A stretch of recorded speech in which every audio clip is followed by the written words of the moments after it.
Well, hey guys, Silly Tuck here, and welcome back to another episode of ESCW Extreme Championship Wrestling. This is Hardcore TV. This is week 3 of March.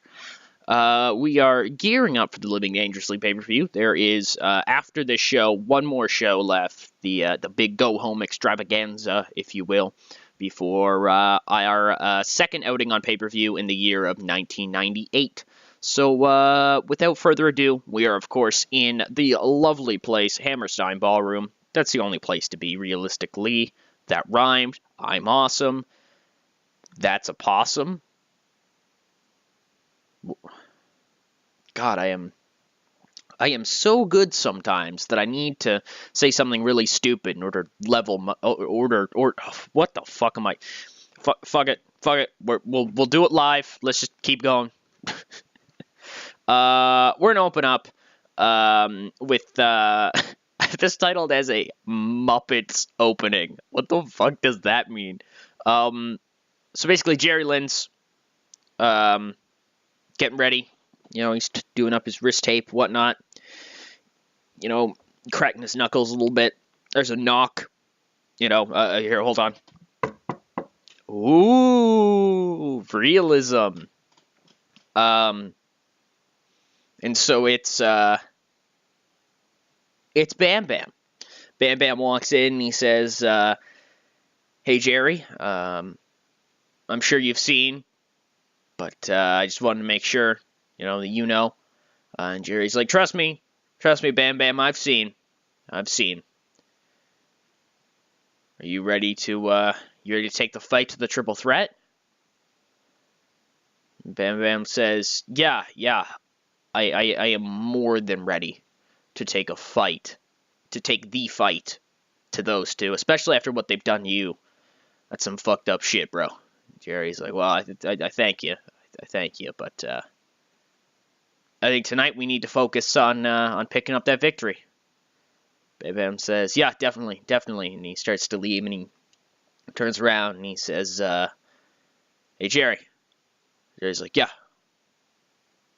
Bam Bam says, Thanks for having my back tonight." Jerry says, "Well, you have mine, so it goes both ways." Bigelow nods his head and walks out. And there you go. We have our main event. The comms put it over. Our main event of the evening is a tag team match between Jerry Lynn and Bam Bam Bigelow, taking on the team of Shane Douglas and Chris Candido of the Triple Threat. 2/3 of a triple threat, if you will. A triple-double. I guess a double threat, technically. Not a triple-double. This was a really good segment, I think, overall. Good, strong start. The commentary team is coming around. I really do appreciate the fact that they are coming around, considering that it wasn't as great before. Bam Bam did great. Our storylines moved on. I appreciate all this stuff here. And up next is another match of our weird kind of semi-tournament type deal for the ECW Championship. It's going to be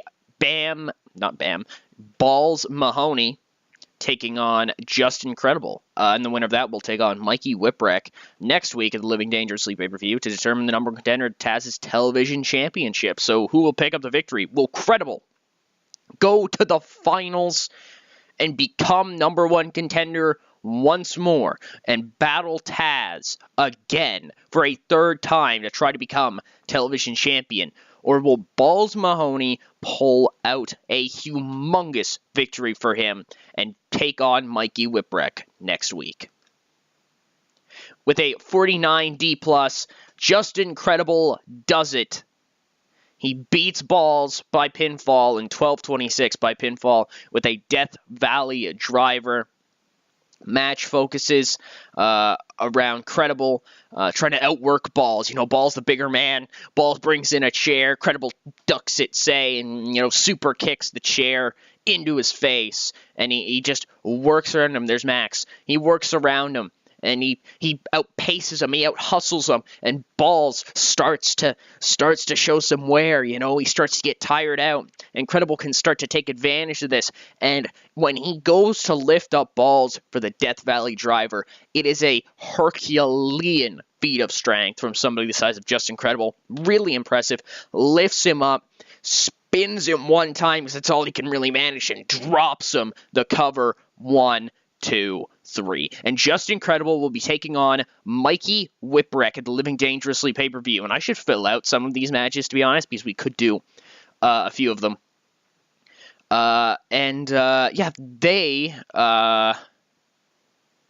The winner, I guess I was trying to say, of that match will take on Taz for the television championship going forward. Other matches we can book in, of course, are the ECW television, not the ECW television, the ECW championship match between Bam Bam Bigelow and the franchise, Shane Douglas. Thank God there was nothing in there. And the tag team match playa for the ECW tag team titles, that of course being the Dudley Boys defending their newly won championships against the FBI. And save that up. I'm trying to think if we have any other matches, but I can't think of any of them right now. Hopefully some will come to mind as we go. We see Rob Van Dam. He's like at a party or something like that, and he's just in the corner, all alone. He's got like a party hat on, somebody's put on him. He's just sitting there, looking sad. He's got a drink in his hand. He just takes a sip and sits there and looks sad. Jesus Christ, Skype. And looks off to the side. Takes a drink. Looks sad as this party's going on around him. He's just sitting there looking sad in a suit, Van Dam. He's stuck here. And, he's already pretty much fucking told the ECW fans he hates them. So, what's RVD to do? We had a promo from Shane Douglas and Chris Candido, in which Candido was very underwhelming. That's sad. Basically, they put over the main event, talking about how whoever wins this definitely has momentum heading into Living Dangerously. Douglas and Candido, they're going to get the leg up on Lynn and Bam Bam because they're the triple threat. Because Douglas is the franchise and Candido is the Blonde Bombshell. There we are. That's his nickname. I was trying to think of it because he's the franchise and he's the Blonde Bombshell. And together, they are a whole different type of threat. You get it? Because they're the triple threat. Ha-ha! Ha-ha! So yeah, there's hyping up the main event a little bit more. A little bit of a squash match, 36D-. Man, the chaos of the match helped hide how badly Chris Chetty was performing. That's great. And it got the crowd buzzing. But that had not much heat and terrible wrestling. Spike Dudley picks a victory, defeats Chris Chetty, the returning Chris Chetty. I haven't seen him since the first week of January 1998. He beats him about 2 minutes, 15 seconds by pinfall with an acid drop. Mayhem booked match. A lot of just crazy spots in the 2 minutes, 15 seconds. Big springboard from Spike. Lays out Chetty. Just a lot of spots in a very short amount of time, trying to do as much as possible, get the crowd popping a little bit before the main event. Dudley's FBI conversation, Bubba Ray, Devon, Sign Guy come down to the ring, as do the FBI. I just noticed that all their pictures look like they're taken from the same thing, which is pretty cool, actually, now that I look at it. Or their own pictures, I guess. The Dudleys all look like they're one picture, and so do the FBI. Because if you didn't know, this picture actually, the green back here, I've seen the actual original image. This is part of Tommy Rich's shirt. So he's not on a green backdrop. It's Tommy Rich's shirt. He's up against, I don't know, fun fact. Anyways, the FBI... Tommy Rich says, "Now listen here, Dudleys." All right, you want to go around, you want to run your mouth, you want to talk about how you two are going to destroy us. Here's the thing. We now are on a mission. You have the target on your back. No longer are you the hungry challengers chasing. No. You're the satisfied champ. And satisfied is something we never were as champions. We were always hungry, always ready, always willing to put in the most amount of effort possible. And then you guys came along. Just fucked that whole thing up. So, Bubba, I guess you'll be doing the talking here since your little buddy over there is little lack of communication skills, and some guy holds up a sign that says "ow, my feelings." Bubba responds, and he says, "Rich, Guido, Smothers. You see, two of you guys are people who would be considered veterans of this business. You know, Guido hasn't been around that long. He hasn't seen too much. So when you guys come out here and you make claims now you guys are hungry, we're not going to destroy you, how we have the targets on our back now, how we're the ones who got to watch our back, starts to make me wonder how you guys have survived in this business for this long. Obviously, you haven't been paying attention. It happened to you firsthand. Call it denial, call it lunacy, call it whatever you want. Rich, you've seen it with your own eyes, you've felt it with your own skin. When the Dudleys do what the Dudleys do, the Dudleys destroy. And these right here on our shoulders, they prove that. They prove that the two of you, the three of you, damn it, are nowhere near as good as the two of us, the greatest tag team in Extreme Championship Wrestling history, the Dudley Boys. Now, if any single one of you has any objections to anything I have just said, any of the undisputed facts I have just laid out in front of you, please now stake your claim so I can punch you in the mouth and shut you up. You know, and the FBI are like, oh fuck, Jesus Christ. And so Smothers goes to grab the mic and he says, well, you see here, Button, he punches him. Bubba just fucking hammers him right in the mouth like he said. And Smothers goes down and Guido's like, oh fuck. So he runs at Devon and Rich goes after Sign Guy, but Bubba grabs Rich before he can grab Sign Guy, lifts him up on his shoulders and just fucking tosses him from the ring. Hammers to the concrete on the outside. The crowd pop huge. Tommy Rich just got fucked up. And Guido, Devon's, trading fists with Guido. And Devon starts to get the upper hand, one shot, two shot, three shot, four shot, and he hits one, and Guido looks like he's off on his feet. And Devon pushes him back, he bounces off the ropes, lifts him up, and Bubba bounces up the ropes himself and sprints in, catches out of the mid, basically the picture I'm trying to paint is boom, Devon pushes him off the ropes, and just as Bubba's doing that, Bubba turns, sees it, bounces off the ropes, takes two steps, leaps up 3D onto little Guido. Guido rolls out of the ring. Bubba and Devon throw up the 3D. The crowd fucking pop, because at this point, they're the faces in this feud, let's be honest. Bubba points at Rich, does the slash throat gesture, points at those belts that they have around their waist. And this is a match that we will only have to wait one more week to see. Taz cuts a promo just before our main event. God damn, a lot of people popping. Oh man, that's my Skype. Oh god. Whoops. Anyways, hopefully that didn't show anything terrible. I might have to graze over that. Probably didn't. So Taz, with a really good rating too, by the way, says, credible. You did it again. I'm starting to think that maybe the skill gap between me and everybody else is that damn far.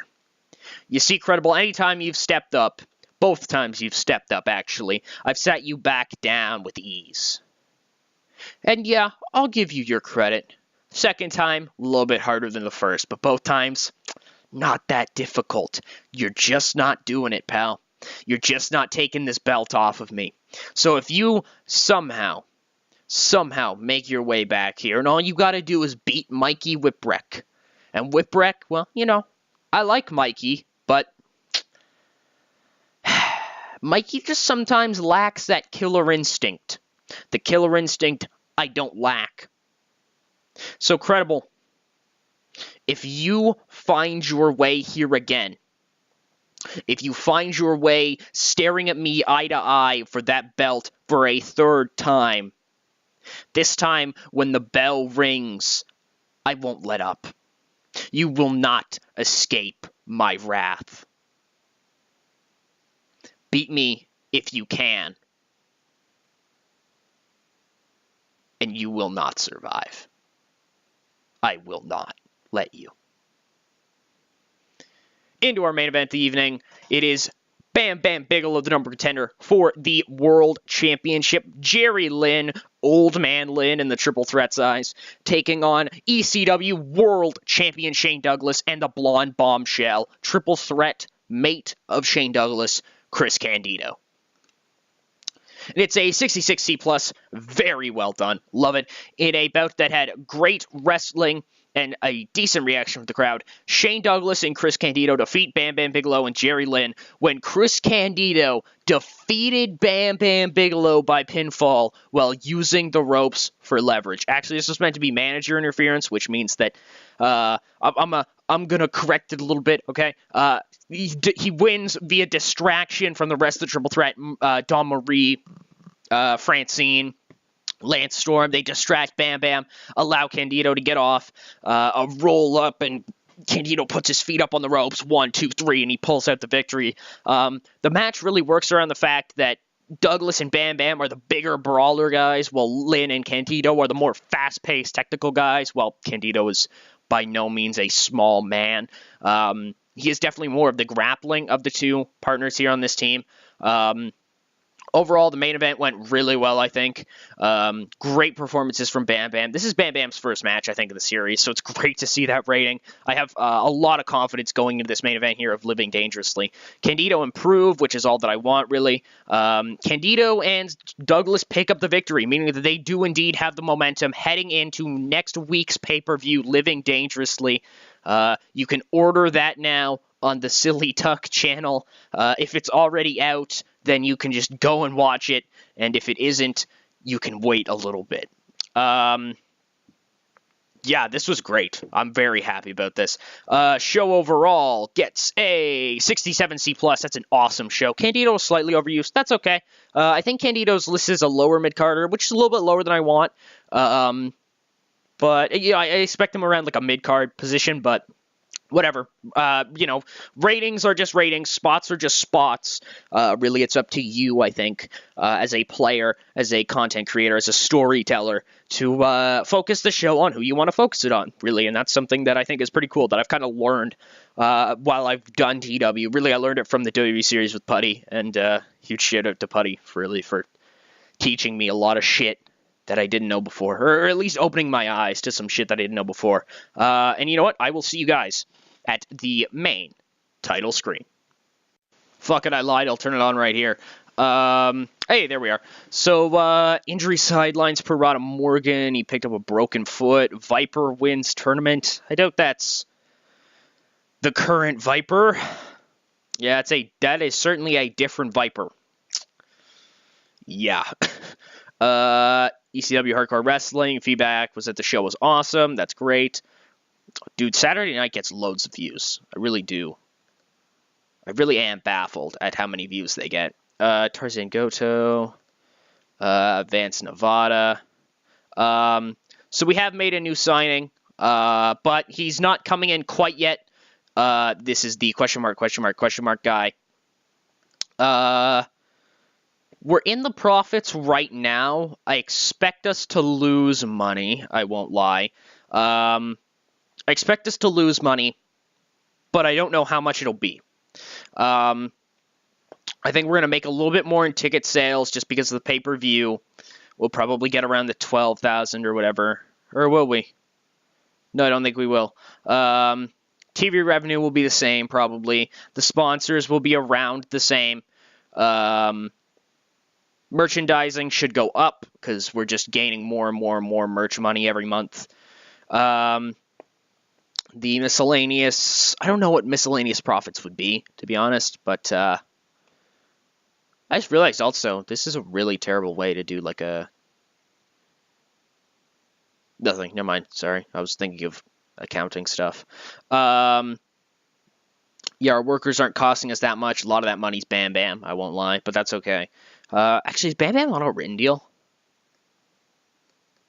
Holy shit, why wasn't I using Bam Bam more? Because he's super over, and he can help get other guys over. How much pop did Candido gain from that? That's what I'm interested in. I know it was tainted, but he still beat him, right? Like, went from a 27 to a 29. Fuck yeah, Chris Candido. Is he a mid-carder now? Still lower mid-carder. That's okay, though. I don't worry about that. He's doing great. He's doing fine. So, yeah, as I always like to do, very quickly, I will plug my Twitter. If you go to the little banner on my channel or whatever, you can follow my Twitter. Before episodes are released, I tweet out anything that will happen within the 6 days between here and the pay-per-view. Oh, I just realized we have it set so that shows are before... Was that the Go Home show? Oh, fuck, that was the Go Home show. Oh my god, Revelations. That was the fucking Go Home show. That's okay. I think that works as a Go Home show. Dude, that so works as a Go Home show. I love that. Okay, that's a Go Home show. Sorry about that sudden change in plans, but I think that show still fits as a Go Home show. Anyways, yeah, anything that happens within these 6 days, before the episode goes up, I post it typically on my Twitter. You follow me there at SillyTuck with one L, SILYTUCK. I also do stupid gimmicks on there. Like, I tweet shit with, like, 370 Gaming, and anybody else in the All Night Crew, which is our little group. That's me, 370 Gaming, Max Marvelous, Productions, brackets, Productions, JMac Gaming, Chad Talks. Yeah, it's the 5 of us. It's fun times. Another series I'm doing, if you go on the sidebar on my channel or whatever, there should be Charlemagne, I believe it is. It's CHALREMANGE.